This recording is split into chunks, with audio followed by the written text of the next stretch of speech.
When you grow up atheist, it's really easy to end up only really digesting and responding to the lowest hanging fruit when it comes to religion and religious people. You know, all the things that make religious people seem silly. That's certainly what I internalized the most growing up. And prayer is a good example of this because for a long time I mostly understood prayer to be either asking Sky Daddy for things that you want or waving away your own responsibilities by putting them in the hands of God. But since I've become a Quaker, while I'm still non-theist, my understanding of prayer has expanded a lot. And I recently read a couple of passages in Quaker Faith and Practice on the topic of prayer that I really enjoyed, so I'm going to share a couple of those with you now. Prayer is an act of sharing with God, the Spirit, and not an attempt to prompt God to action. It is a promise that I will do my best even if what I'm able to do seems too insignificant to be worthwhile. When I pray for peace and that the hearts of those in authority may be changed, it is a promise that I shall do such things as write to those in power, share in vigils, and above all, lead my own life as far as possible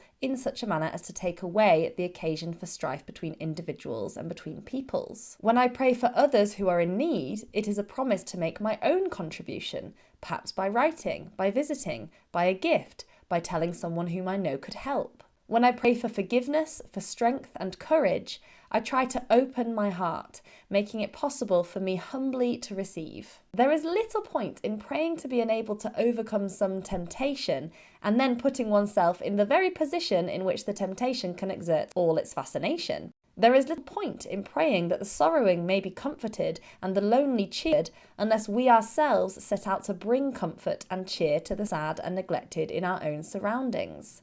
There is little point in praying for our home and for our loved ones and in going on being as selfish and inconsiderate as we have been. Prayer would be an evil rather than a blessing if it were only a way of getting God to do what we ourselves will not make the effort to do. God does not do things for us, He enables us to do them for ourselves.